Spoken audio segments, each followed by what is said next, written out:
Welcome to the Burn Your Mortgage Podcast, a Canadian real estate podcast that shows you how to pay off your mortgage sooner and live well while doing it. Now, here's your host, Sean Cooper.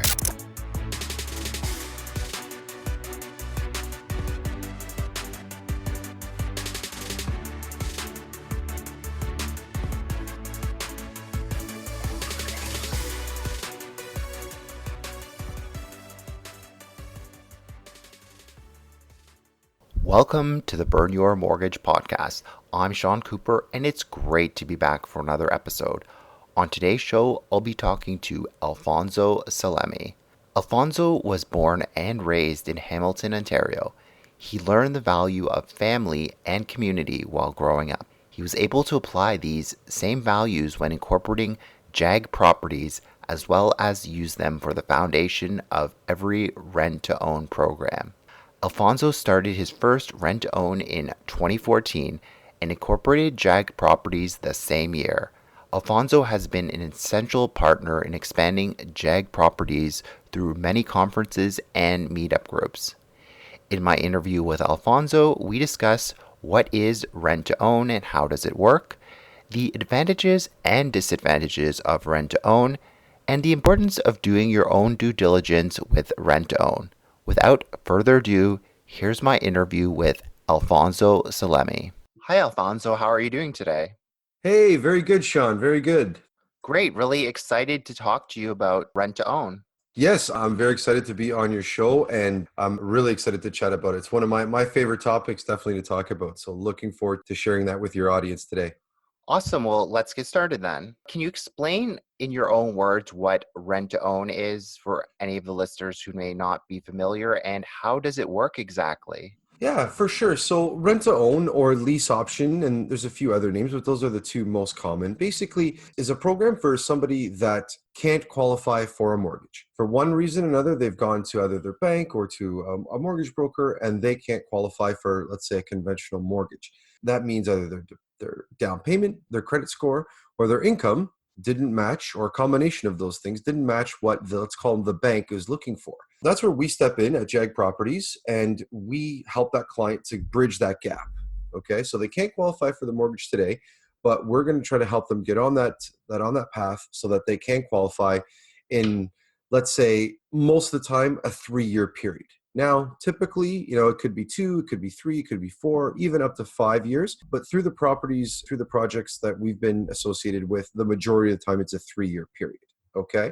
Initially, we're going to need some down payment from the client that would apply to the program, because they will need some down payment to qualify for a mortgage at the end.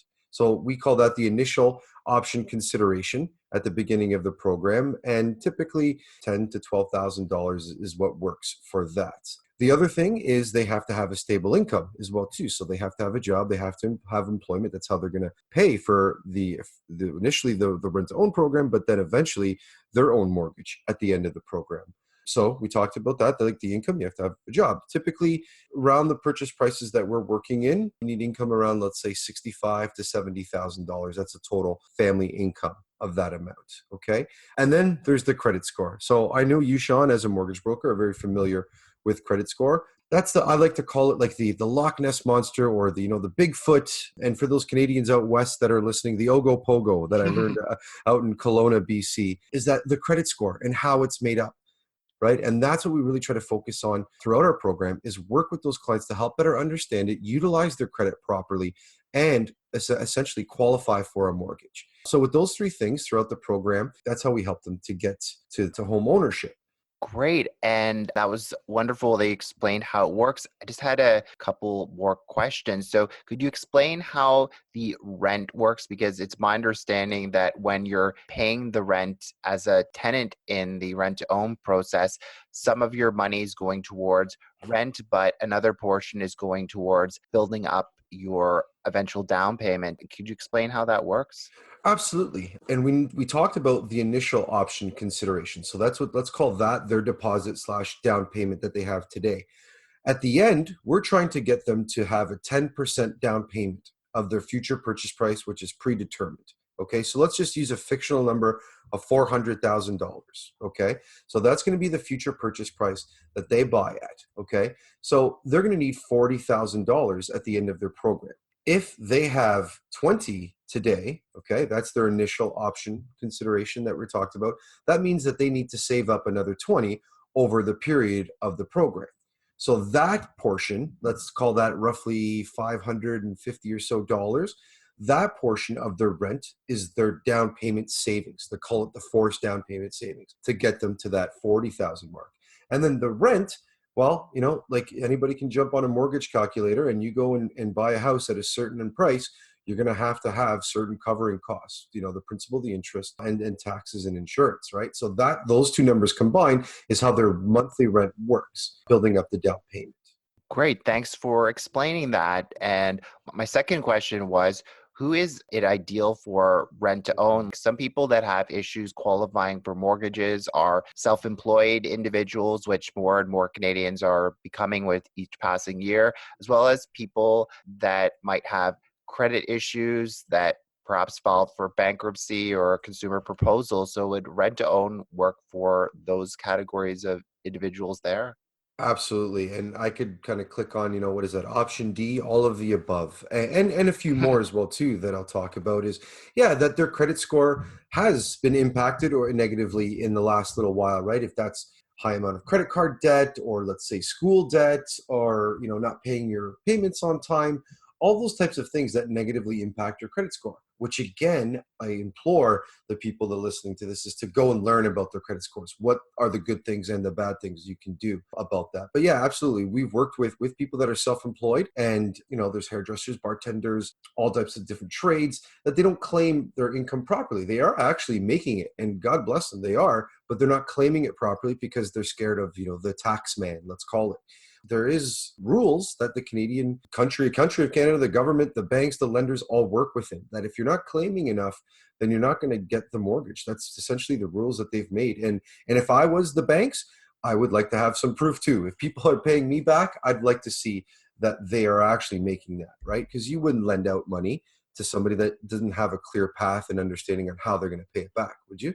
No, definitely not. I mean, I wish that perhaps you could take them for their word, but even be a landlord myself, you definitely have to do your due diligence. And this is a large sum of money. So it's totally understandable that lenders want to see proof that you're actually making a decent amount of money to be able to pay the mortgage. We're not accountants by any means, but we actually help people that, claim their true income of what they're making so that they can qualify. And that's one of those three things, right? The income, the down payment, and the credit score. Those three things are so important. But yeah, we've worked with many clients that have had bankruptcies in the past, or just through the consumer proposal process, or again, some people that have no credit, new to the country. There's many reasons why they don't qualify, and typically we try to work. Now, don't get me wrong, if we have all three clients, this program's not for somebody that doesn't, that has terrible credit score, there's no deposit, and they don't have a job. Well, I wish I really could help you, but even rent to own can't help you at that point there. You have to start working on all of those three things and, work at them one at a time, but then eventually you can qualify for the rent to own and then eventually own your house. But yeah, it's many situations, whether their income, they need to save up for down payment. The bank needs 10%. Again, back to the self-employed, right? The bank needs 10% from those clients. If you're going and look at average purchase prices in the GTA, of $300,000 and $400,000 and $500,000 and even higher, 10% of $500,000 property, it's $50,000, right? That's not chump change, right? You have to have that saved up. So we work with clients that have less than that, but still more than our minimum so that they can get on that track and at least, be in their own home. Great. Well, thanks for explaining the rent to own program in such a clear and concise way. So it seems that there's some confusion out there in terms of the rent to own program. When an individual is participating in it, are they considered a tenant, and are they protected under the landlord tenant board? Because yes, some people seem to think that they're not. So could you shed some light on that, Alfonso? Yeah, absolutely. With all of our clients, with all of our tenant buyers, we sign a lease agreement, a tenant lease agreement for the property. So yes, in all intents and purposes, they are tenants of the home. But again, they've just given a significant deposit as well to their homes. And they've actually chosen the home. We don't inventory homes. That's a key thing as well too, is the approach that we take is a client first approach. So these clients, through professionals or through various sources of marketing, find us, and then we qualify them, and they go and get to choose the home. So they are tenants of the home that they chose, not one that's just up for rent and available. I know we both live in our rental properties, and that's the one that we rent. We don't find tenants to go and choose their rental properties. We have the clients go and choose that house. So yes, they are renting the house that they choose, but they have a stake. They're going to be a homeowner. They know what they're going to purchase the house for in 3 years. They've chosen the area that they want to live in. So I do like to think that they have more of a vested stake or a sense of ownership to the property.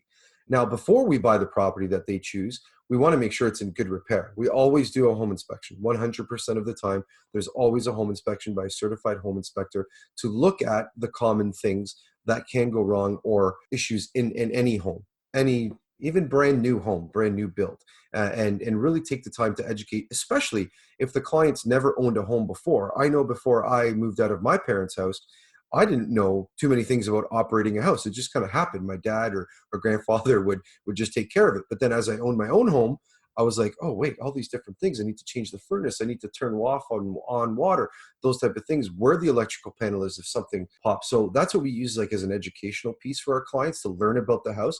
And basically, we look at it and say, well, is there, nothing, we can't predict what's going to happen in the future, but we can kind of determine if there's a likeliness to it, if that makes sense. So we have the client go through the house and take a look at, what major things would have to be done, if anything. But again, they're choosing this house and they have a stake in an ownership in it. So they're going to, hopefully pick the best that they can at the budget that we set. So I guess that's a long-winded answer, but yes, they are considered tenants, but we like to look at it from a different partnership standpoint, because they're choosing the home, we're buying it for them and helping them through our credit team to qualify for the mortgage. So yes, technically they are tenants, but they are, I call them homeowners in training. Great, and thanks for clarifying that. And that's certainly a great point that you raised. Speaking from personal experience, in terms of the home inspection, I would highly recommend anybody to attend the home inspection in person and be there with the inspector, because if you're a first-time home buyer, or even if you're not, it's a great opportunity to learn where, for example, the shutoff valve is for the water, or learn a bit about the electrical panel, just basically learn the ins and outs of your property. So highly recommend that you attend it, because I certainly wouldn't have been as knowledgeable about my property if I hadn't have attended it, and it was only an hour out of my day, so I'm so glad that I attended it. Great points that you raised. So following up on that, I'd just like to know in terms of costs for the rent-to-own program, because when you're purchasing a property and getting a mortgage, there may be things such as home inspection fees as well as an appraisal costs with the lenders. So what are some of the costs that somebody participating in rent-to-own can expect to have to cover? Yep, that's a great question. So that's what we get that a lot as well too. Are there additional fees and what's included? But yeah, so we did talk about the home inspection, and we do ask the client to pay for the home inspection. The reason that we do that is if we do find something wrong, and then we go on to the next property and the next property and the next property, and there's many of them, well, they're choosing the houses, right? So it kind of gives them a little bit of incentive to choose a house when they're walking through it at first. That is a likeliness that there aren't as many issues, right? So they do pay for the home inspection initially up front, but throughout our program for the purchasing of the home, essentially JAAG Properties, we're purchasing the home. So we are responsible for all the costs associated, land transfer tax, closing, all those types of things. And once we get to the point of selling back to the client, that's when they have to pay those fees, the land transfer, because that's when they are actual owners and buying the house. So those fees come, I guess, at the end, but those are incorporated into the down payment savings as well, because the lender does look at that as well too. Do you have the down payment plus, what is that, 1 or 2%, let's call it, for closing costs at the end with land transfer tax. But throughout the program, there are no fees associated. We actually include our credit coaching and our mortgage team that works with our clients throughout the program, as well as our operations manager, Cheryl, who does money mindset coaching with our clients as well too, to get them on. So that's included in the program of the rent to own. But on a monthly basis, the cost that clients have to pay is what we talked about, their monthly option consideration. So that goes to their down payment savings. and then whatever that rent number is that's on the lease agreement, and then utilities, like the utilities that they use, the electricity, the hydro, the water, all those things as well too. And that's like anything, right? If you're going to be a homeowner, you have to pay for those expenses, right? So that's why that home ownership and training mentality is basically built into the program. I like that term, home ownership and training. That's a good phrase. Yes, yes, we're going to coin that or copyright that with JAAG Properties. And that's what I really, that's what I looked at it, because I would call my dad all the time when I first moved out of the house and was living in my own place for any help and assistance. And it was just more of the property itself. But we have kind of both, where if there's issues or problems with the property, you can call us for help and advice, but also the credit piece. So that training program, yeah, the JAAG Properties Home Ownership and Training. You heard it here first. I like that. Well, let me play devil's advocate for a moment. So, why would somebody decide to participate in rent to own instead of simply saving up the down payment themselves? Well, I actually encourage that. If you have the discipline and you are able and willing to do that, by all means, all the power to you. Here's a little quick tip to do that. Set up a separate bank account at whatever branch or whatever bank that you currently bank at. Make an automatic payment, whatever that is, every month, 1 or 2 or 3 or $500, whatever you can afford every month, and put that into a separate account and save that for yourself. I do encourage that if they have the discipline to go and do that and save up themselves, awesomely do it. You don't need us. You don't need a rent to own. Where it would be better to do the rent to own instead of the down payment savings themselves is a little bit outside of that, is the credit coaching. If your credit is not the best, and then you need to improve it over a short period of time, well, that's when our team can help out as well too. So I know we were talking specifically about the down payment, but yeah, if you have the discipline, go out and do that. I don't know how easy that is for anybody to go out and do that. That's obviously a very personal thing for each person. The other part, the advantage I guess I could talk about of doing the rent to own, of just the down payment piece, is that what we've seen in, I guess let's call it specifically the GTA or Ontario, is what the purchase prices have been doing the last few years, right? They have been increasing. Nobody has a crystal ball. I don't think real estate is just going to just all of a sudden go on sale and just be like half off everything. So I do think it will keep increasing. That's another added benefit of the rent to own program as well too, is that you know what you're going to purchase your house for. You know what mortgage, more or less, that you're going to qualify for. What type of down payment, what type of income you need to show, and what your credit score is. And it almost puts like a freeze on the point of, they know what they're going to qualify for. You know what you're going to qualify for at the end. So you can continue to save up for that down payment, because you're going to go and buy a $400,000 house. But then how long does that take you? Whether it's a year or two, less than that. I know, Sean, like you're a super saver. So that might take you like, I don't know, like a month. I'm not sure. But again, whatever that time period is, when you're going to go and actually purchase that house, what's the actual price now? Is it still 400? Has it increased to 430, 450? Right? And it's not predictable. No one knows that, right? But in the rent to own program, you can predict what you need to have as a down payment. Anything above and beyond that, that's just gravy, right? Now, that's great. And you've mentioned several benefits and advantages of the rent to own program, but could you talk about some other advantages and why you think rent to own should be a consideration for individuals that fit the program? Absolutely. And you know what? And I'll answer you in a question form.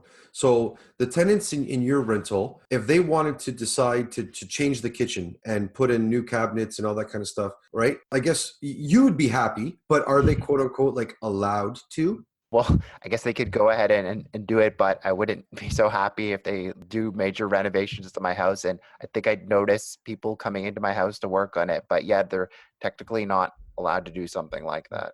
That's right. So that's another advantage for the rent to own client or the tenant buyer that's in the house, is that they can, obviously anything within reason, but it's their home. Like, we want that mentality that it's their home, that they're taking care of it. They're going to, the improvements of it. We've seen clients that have, renovated their basement, that have finished washrooms, basements, kitchens, all types of stuff, building garages. I don't know. There's I think at least 6 or 7 of our clients have built garages. I don't know what it is with the garages, but Wow. it's their ownership. They're going to own this house. They are on the path of owning this house.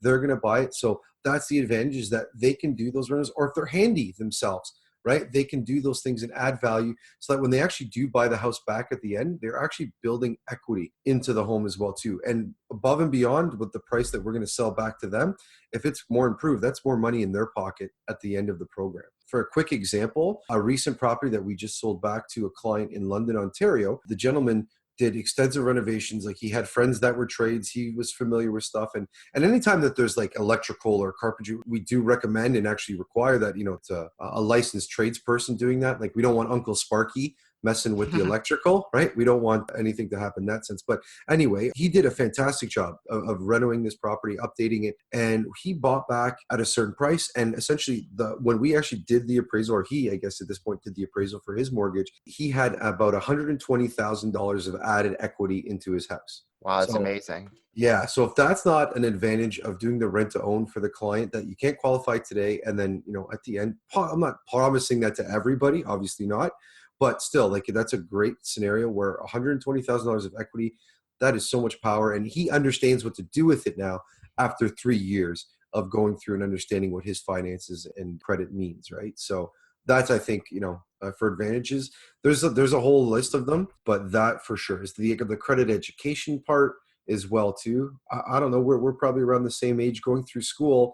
They didn't have a class on, credit score or how to balance a checkbook, or, assets and liabilities and all that type of stuff, right? It was algebra was great, but it didn't teach you how to qualify for a mortgage and what the important stuff is, right? So Exactly. It's unfortunate, the lack of financial literacy, but certainly it's great that there are professionals out there like ourselves that can objectively explain the benefits and the disadvantages so that somebody can make an educated decision. that's right. That's right. And that's what it is, that education, that information, that's that power, right? So yeah, I think that's definitely lots of advantages for sure. Great. Well, rent to own sounds wonderful for individuals that fit the program, but I don't want to just look at it with rose-colored glasses. In terms of rent to own, perhaps you could talk about some of the disadvantages and how they can be mitigated, as well as I have read some stories in the media about rent to own when it doesn't go right, and perhaps some people who have been scammed with rent to own. So perhaps you could touch on all of that and let our listeners know how they can avoid a bad situation when it comes to rent to own. Absolutely, absolutely. And you know what? First, I'll unpack that question a little bit. Some disadvantages from a client or tenant perspective is, yeah, you're paying more on a monthly basis. If I were to rent out, or if we were to rent out the exact same house that we're doing a rent to own, just the straight normal, quote unquote, normal rent would be lower than your quote unquote rent to own payment.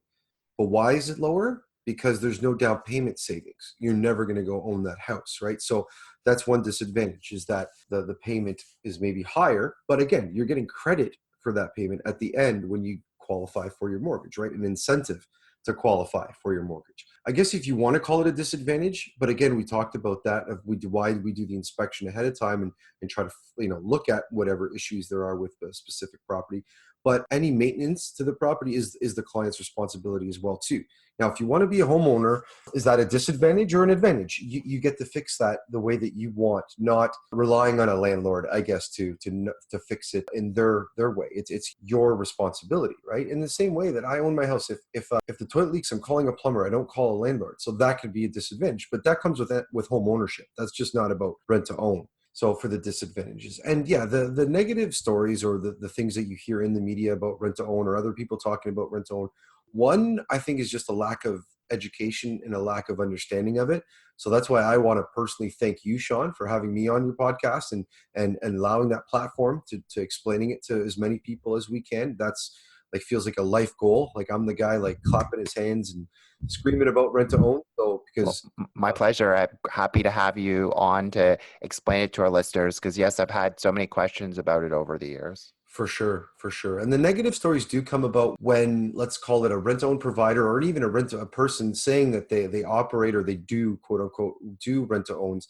I love those people, but we're doing it, trying to do it in a professional way. We've reached just recently 100 rent-to-own projects that we've started. So we've That's closed amazing. yeah, and we've sold back to our tenant buyers 27 times so far, and those 73 are currently in operation. So they're in year 1, 2, 3, or 4 of that rental program. So Congratulations. thank you. So thank you very much, and we've really tried to systematize that, and all those negative things that we hear is we try to combat that with a solution and with an actual way about how to avoid that. So here's one example of a quote unquote somebody getting screwed by a rent to own. Well, if you're a tenant buyer, okay, and you're going out to look for a home, and let's just say your income is $70,000, okay, Typically, most of the banks, lenders, you're going to use a multiple of 4 to 5 of that number. So you're the mortgage broker, Sean. Is that pretty close? Yes, that sounds accurate. Okay, perfect. So let's go on the low end and say 4. Okay, so client is making $70,000. Multiply that by 4. That's $280,000. Just for round numbers, let's say $300,000. That's what they should be looking at. Now, the client or the tenant buyer says, well, I want a $600,000 property. That's double of what they're actually will qualify for. So when the rent to own starts and says, yeah, no problem, you can get into this $600,000 house, and your payments now are going to be $3,000 plus your down payment savings a month. Well, do the math. If you're making $60,000, $70,000 a year, you don't have that much after taxes, expenses, living, like food, that type of thing. You don't have that amount. And that's where you don't qualify, because now you've missed a rent payment, or the rent to own person that's operating this says, oh, you can't qualify now that the agreement is voided, and now you can't qualify. I take that house back. Well, they're setting you kind of, when it sounds too good to be true, it usually is, right? And that's where we try to educate our clients to say, well, this is why you need to go and look at a $300,000 property, so that you can afford the payments every month, and that you will be able to qualify for at the end of the program. That's an important part. Any person that says, hey, again, we go back to it's just on a handshake. Any person that says, oh, sure, yeah, don't worry, you're going to be able to qualify for that, and doesn't have a clear path on how, that's when, the shady stuff, or the people that aren't doing it properly, that's when those negative stories, and they are negative stories for sure. There are for a reason, they're there, but that's typically what we've seen. The second part, which I'm really passionate about, and we're growing that part of our business, is the education piece for our clients. At least once a quarter, they are having a scheduled credit call with our mortgage team and credit specialists that are helping them strictly to how they're going to get on the path to qualify for the mortgage. What we've been recently doing now for the last half year or so, 6 months, is we've brought on an operations manager, and she has an amazing background of just the mindset around money. So basically, she's going to be working with our clients on a monthly basis on how to budget properly, where your money is going, what are you spending it on, how are you using it, how can you save more, what can you do with that money to grow it as well as save it. So that's a piece that we've added on that we're really proud of, because again, we weren't taught that in school, and people don't. And people get, for some reason, nervous or scared when they're talking about money. It's such like a personal, oh no, I don't want to talk about money because it sounds like I'm arrogant or something. Well, if you don't ask that question, you're not educated, you don't know. And I don't think the major banks at this point are doing a good job of educating people of doing that either. It's really relied on ourselves to go get that education. And with the internet, there's so much information and knowledge out there, but it's not personalized or tailored to an individual. It's just very generic information that you can get. And we're looking at it from a one-on-one individual standpoint. That helps along as well too. So definitely do the due diligence on the people that you're working with from a tenant perspective, because we're doing the same. We're doing our due diligence on any person that we're working with from a tenant perspective. It's just good business, right? So for, I guess, the business of your own personal life, you should do due diligence that you're working with the people that you're working with. We recommend, we have our clients sign an agreement that says, look, you've brought this to either a lawyer or you're comfortable with it, take the time. We don't pressure anybody into doing a rent to own. We want them to understand the benefits and the negatives about it, that they are going to have to be responsible for the maintenance of their property, but they also are going to have to be responsible for the maintenance of getting their credit back on track too. Right? It's that motivation. It's that home ownership and training. Well, if you're training, let's say for a marathon in 6 months, and you practice twice, don't think you're going to be that prepared for it. But if you're training, let's say every other day for that marathon, you're going to be in great shape at the end.